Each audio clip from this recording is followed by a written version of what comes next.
Hello everyone and welcome back to my channel. আপোনালোক সকলোকে মোৰ এই চেনেলটোলে পুনৰবাৰ স্বাগতম জনাইছো আৰু মই আজি এই ভিডিওটো আপোনালোকৰ মাজলৈ আগবঢ়োৱা উদ্দেশ্য এইটোৱে যে আপোনালোকৰ বিভিন্ন ডাউট হৈ আছিল এডমিশন প্ৰসিডিউৰ লৈ পেলাই ফি ষ্ট্ৰাকচাৰ লৈ পেলাই আৰু বিভিন্ন ধৰণৰ আপোনালোকৰ কোৱেৰিজ আছিল গতিকে আজি মই এই ভিডিওটোত আপোনালোকৰ সকলোখিনি ডাউটস ক্লিয়াৰ কৰি দিম আৰু মোৰ লাষ্ট ভিডিওটোত আপোনালোকৰ বহুতকে মই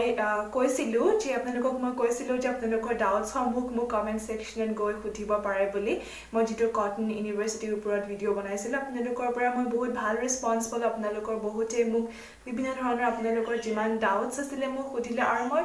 প্ৰায় ভাগৰে কমেন্ট সেকশনত গৈ পেলাই ডাউট সমূহ ক্লিয়াৰ কৰিবলৈ চেষ্টা কৰিলো আৰু আপোনালোকৰ মাজৰে বহুতে মোক পাৰ্সোনালি মেইলত হওক বা ফেসবুকত বা মোক ইনষ্টাগ্ৰামত পাৰ্সোনালি মেছেজ কৰিছিল বিভিন্ন queries লৈ পেলাই যেনে MCA আৰু মাস কমৰ ফি ষ্ট্ৰাকচাৰ লৈ পেলাই সিটস কিমান আছে বা UG ক্লাছ কেতিয়াৰ পৰা ষ্টাৰ্ট হ'ব এবাৰ এডমিশন প্ৰসিডিউৰটো কেনেকুৱা হ'ব এন্ট্ৰেন্স হ'বনে নাই গতিকে মই ভাবিলো ফাইনালি এটা ভিডিও বনাই পেলাই পুনৰ আপোনালোকৰ ডাউট সমূহ ক্লিয়াৰ কৰিবলে গতিকে ভিডিওটো স্কিপ নকৰাকৈ শেষলৈকে চাই থাকিব যাতে আপোনালোকে এটা সিঙ্গল ইনফৰমেশন যাতে মিছ নকৰে আৰু আশা কৰিছো ভিডিওটো চাই পেলাই ভাল পাব যদি ভাল পাই প্লিজ লাইক কৰি দিব আৰু মোৰ চেনেলটো সাবস্ক্ৰাইব কৰি দিব আগলৈ এনেকুৱা ভিডিও সমূহ পাই থাকিবলৈ আৰু আজি এই ভিডিওত আপোনালোকক মই বহুতখিনি আপোনালোকৰ ডাউটস ক্লিয়াৰ কৰি দিম আপোনালোকৰ বহুতে মোক যেহেতু খুধি আছিল MCA আৰু মাস কমৰ এডমিশন প্ৰসিডিউৰ আৰু ফি ষ্ট্ৰাকচাৰটো কেনেকুৱা হয় আৰু সিটস কিমান আছে হেবিলাকো কম এবাৰ UG probability কেনেকুৱা হ'ব এডমিশন প্ৰসিডিউৰ হেখিনি আপোনালোকৰ লগত ডিসকাস কৰিম গতিকে ভিডিওটো চাই থাকিব আৰু এতিয়া মোক আপোনালোকৰ বহুতে আৰ্টছৰ UG লেভেলৰ আৰ্টছৰ কাট অফৰ কথা কৈ আছিল মই যেহেতু মোৰ লাষ্ট ভিডিওটোত মই হেখিনি আপোনালোকক কৈছোৱে কিন্তু হয়তো হেতু লাষ্ট পৰ্শনটোৰ ফালে আছিল মই লাষ্ট ভিডিওটো শেষৰ পিনে মই কাট অফ খিনি কৈছিল হয়তো আপোনালোকে বহুতে নাচালে বা আধাতে এৰি গুচি গ'ল হেকাৰণে হয়তো মোক পুনৰ খুধি আছে বাৰে বাৰে কিন্তু আজি ভিডিওটো বেছি দীঘল নকৰো শৰ্টত গোটেই কথাখিনি আপোনালোকক কম চাই থাকিব আৰু এতিয়া পটককে মই আপোনালোকক এতিয়া আৰ্টছৰ কাট অফ খিনি কৈ আছো UG লেভেলৰ মেইন সাবজেক্ট কিটাৰ যেনেকৈ চাওক এতিয়া আমি যদি এতিয়া ইংলিশৰ কথা কওঁ ইংলিশৰ যোৱা বছৰ আছিল আপোনাৰ 96% কাট অফ জেনাৰেলৰ কাৰণে আৰু যদি আমি এতিয়া পল সায়েন্সৰ কথা কওঁ পল সায়েন্সটো পলিটিক্যাল সায়েন্সত জেনাৰেলৰ কাৰণে 97% আছিল আৰু হিষ্ট্ৰী 90 প্লাস আছিল আৰু যদি আমি ইকোনমিক্সৰ কথা কওঁ জেনাৰেলৰ কাৰণে UG লেভেলত ইকোনমিক্সৰ কাট অফটো approximately 96% আছিল আৰু যদি আমি সাইকোলজি কথা কওঁ সাইকোলজি যোৱা বছৰৰ পৰা খোলা গৈছে কটন ইউনিভাৰ্সিটিত UG লেভেলত আৰু যোৱা বছৰ কাট অফটো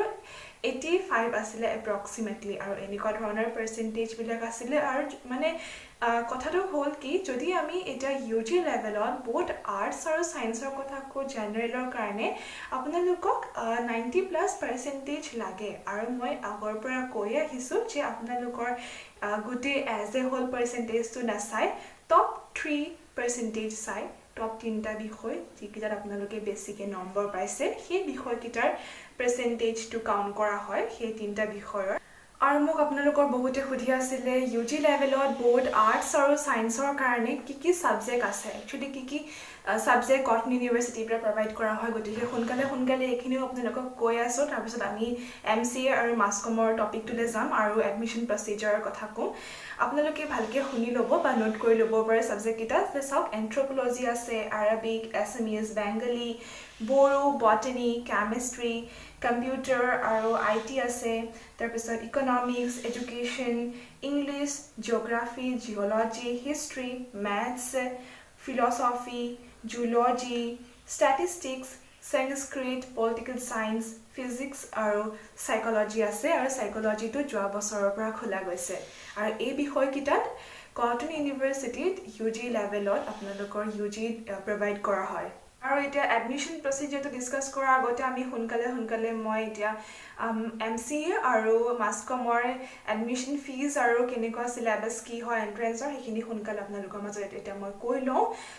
বেছি দীঘল নকৰো কৈ আছো বহুত শৰ্ট হ'ব আজি ভিডিওটো আৰু MCA কি হৈছে 50 মাৰ্কছৰ যোৱাবাৰ কোৱেশ্চন আহিছিল যোৱাবাৰ কোৱেশ্চন পেপাৰখন 50 মাৰ্কছৰ আছিল আৰু যোৱা বছৰ কিন্তু অকল কম্পিউটাৰ সায়েন্স ৰিলেটেড কোৱেশ্চন আহিছিল এন্ট্ৰেন্স এক্সামত কিন্তু তাৰে আগৰ কি বছৰ অলপমান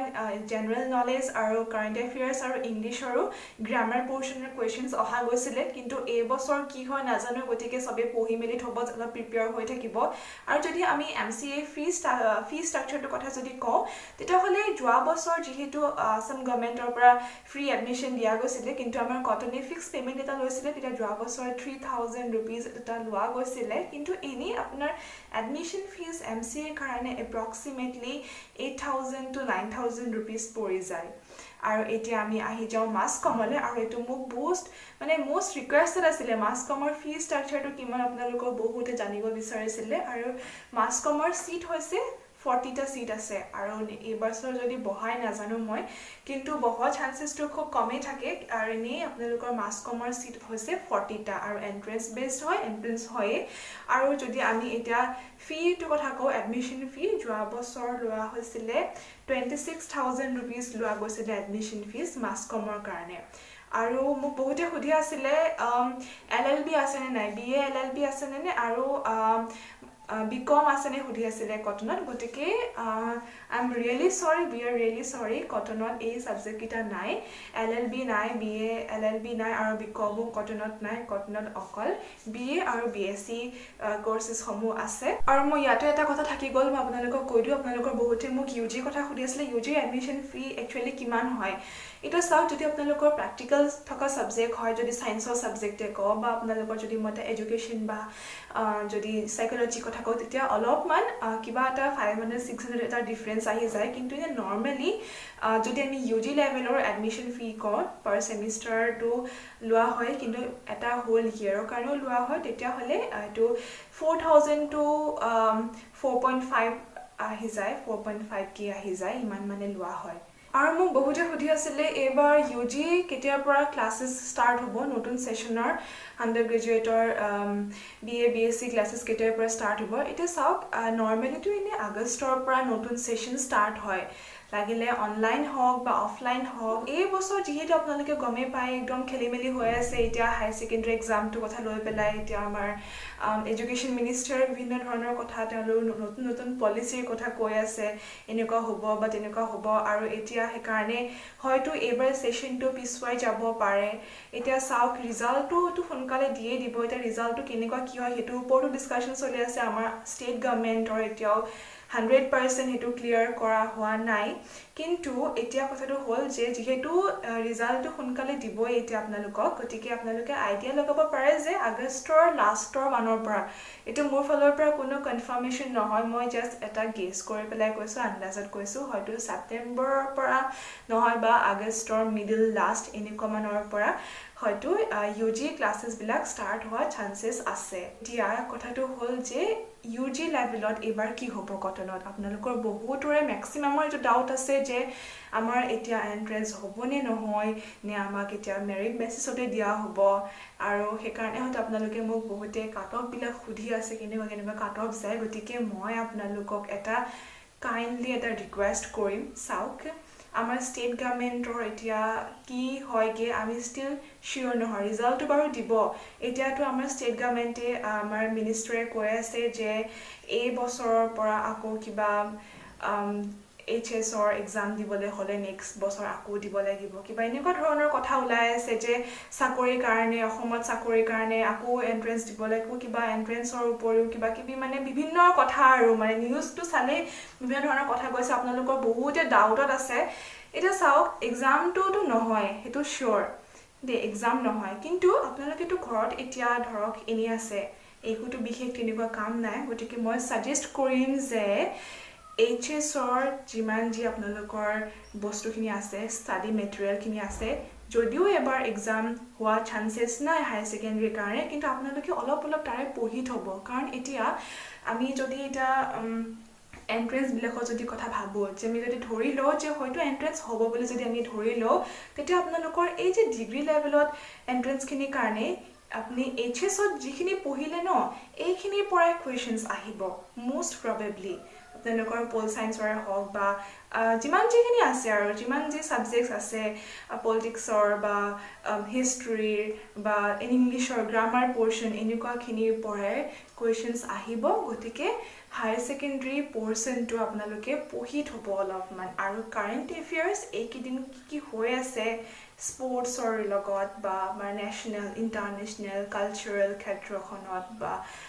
যিমান যিখিনি আৰু এডমিনিষ্ট্ৰেটিভ ক্ষেত্ৰখনত যি হৈ আছে সেইখিনি অকণমান নোট ডাউন কৰি মেলি পঢ়ি থ'ব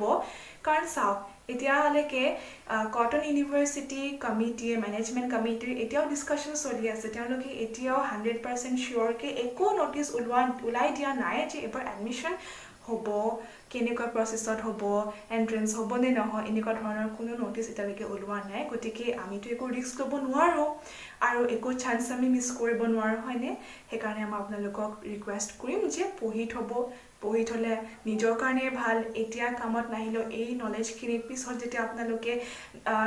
মাষ্টাৰ্ছৰ কাৰণে এপ্লাই কৰিব মাষ্টাৰ্ছতো চবতে এণ্ট্ৰেঞ্চ বেছ হয় মাষ্টাৰ্ছত কামত আহিব নলেজখিনি বা আপোনালোকৰ যদি ডিগ্ৰী পিছত যদি কিবা জবৰ ক্ষেত্ৰত যায় তেতিয়া আপোনালোকৰ জবত এই কাৰেণ্ট এফেয়াৰ্ছখিনি বা যিমান যে আপোনালোকে পঢ়িছে এইখিনি আপোনালোকে পঢ়ি থ'ব আপোনালোকৰ নলেজখিনি আপোনালোকৰ নিজৰ কাৰণে কামত আহিব আৰু যেতিয়াই কিবা অফিচিয়েল ন'টিচ ওলাই কটনৰ ফালৰ পৰা তেতিয়া মই নিশ্চয় ভিডিঅ' বনাই আপোনালোকৰ মাজলৈ আগবঢ়ামেই কিন্তু আমি একো ৰিস্ক ল'ব নোৱাৰোঁ মই আপোনালোকক বাৰে বাৰে কৈ আছোঁ ৰিস্ক একদম নল'ব গতিকে আপোনালোকে যিটো ছাবজেক্টত মেজৰ ল'ম বুলি ভাবিছে সেই ছাবজেক্টটোত HSৰ পৰ্চনটো পঢ়ি থ'ব যদি এতিয়া আপোনালোকে যদি সাইকোলজিত গ্ৰেজুৱেশ্যন ল'ম বুলি ভাবিছে এপ্লাই কৰিম ভাবিছে তেতিয়াহ'লে হায়াৰ ছেকেণ্ডাৰী সাইকোলজি বুকখন চাব যদি পলিটিকেল সায়েন্সত ল'ম বুলি ভাবিছে পল সায়েন্সৰ বুকখন চাব সেই এনেকুৱা আৰু লগতে অলপমান কাৰেণ্ট এফেয়াৰ্ছ পঢ়ি মেলি থৈ দিব যাতে এণ্ড মোমেণ্টত যদি কিবা ডিচিজন ওলাই কটন ইউনিভাৰ্চিটি ফালৰ পৰা যে এণ্ট্ৰেঞ্চ হ'ব বুলি তেতিয়া যাতে আপোনালোকৰ কাৰোৰে একো অসুবিধা নহয় আৰামত যাতে আপোনালোকে কোনো টেনশ্যন নোহোৱাকৈ এণ্ট্ৰেঞ্চটো এপিয়াৰ কৰি ক্ৰেক কৰিব পাৰে সেইকাৰণে আপোনালোকক মই বাৰে বাৰে কৈ আছোঁ যে পঢ়ি থ'ব এডভান্সত আৰু এডমিশ্যন প্ৰচেছটোৰ কথাটো সিমানেই আপোনালোকে পঢ়ি থ'ব মই বাৰে বাৰে কৈ আছোঁ আৰু মোক বহুতে সাইকোলজি যিহেতু মই সাইকোলজি ডিপাৰ্টমেণ্টৰ হয় মোক বহুতে সাইকোলজিৰ কথা সুধি আছিলে অসমত BA সাইকোলজি বা BSc সাইকোলজি ক'ত কেনেকৈ প্ৰভাইড কৰা হয় আৰু কোনকেইটা একচুৱেলি কলেজত UGC ৰিকগনাইজ কলেজত দিয়া হয় আৰু এনেকুৱা ধৰণৰ মোক ভিডিঅ' বনাবলৈ ৰিকুৱেষ্ট কৰিছিলে অফক'ৰ্ছ মই অতি সোনকালে এনেকুৱা এটা ভিডিঅ' বনাই আপোনালোকৰ মাজলৈ আগবঢ়াই দিম আপোনালোকৰ যদি কিবা কুৱেৰিজ কিবা ডাউট কিবা যদি আপোনালোকৰ এনি ডিমাণ্ডেড ভিডিঅ' আছে যদি কিবা টপিকৰ ওপৰত আপোনালোকে মোক ভিডিঅ' বনাব বিচাৰে আপোনালোকে মোক একদম ফ্ৰীলি কমেণ্ট ছেকশ্যনত গৈ পেলাই মোক ৰিকুৱেষ্ট কৰিব পাৰে মোক ৰিকুৱেষ্ট নকৰিলেও হয় মানে মোক একচুৱেলি ক'ব পাৰে ডিমাণ্ড কৰিব পাৰে মই আপোনালোকৰ কাৰণে ভিডিঅ' বনাই আগবঢ়াই দিম আৰু সাইকোলজি ৰিলেটেড আপোনালোকৰ কি জানিবলগীয়া আছে সোনকালে মোক প্লিজ কমেণ্ট ছেকশ্যনত গৈ পেলাই মোক গোটেই কথাখিনি ক'ব যাতে মই আপকামিং ভিডিঅ'জত আপোনালোকৰ যিমান যি কুৱেশ্যন আছে আপোনালোকৰ ডাউটছখিনি যাতে মই ইনক্লুড কৰি পেলাই সেই আটাইবিলাক ডাউট যাতে মই ক্লিয়াৰ কৰিব পাৰোঁ গতিকে মোৰ ফালৰ পৰা ৰিকুৱেষ্ট থাকিলে আপোনালোকে মোৰ মেইল ID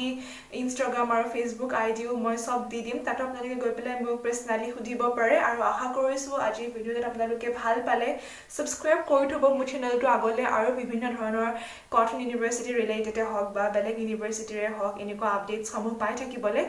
আৰু যদি আজি ভিডিঅ'টো চাই পেলাই ভাল পালে যদি আজি মই আপোনালোকক অলপমান হ'লেও যদি 1% হ'লেও যদি কিবা এটা ইনফৰমেশ্যন দিবলৈ পাৰিছোঁ ভিডিঅ'টো প্লিজ লাইক এটা মাৰি দিব আৰু কেনেকুৱা পালে কমেণ্ট ছেকশ্যন গৈ পেলাই মোক জনাবলৈ নাপাহৰিব আৰু থেংক ইউ ছ' মাছ ভিডিঅ'টো চোৱাৰ কাৰণে আৰু আগলৈ অন্য এটা ভিডিঅ'ত আকৌ লগ পাম আৰু আজিলৈ আহোঁ বাই বাই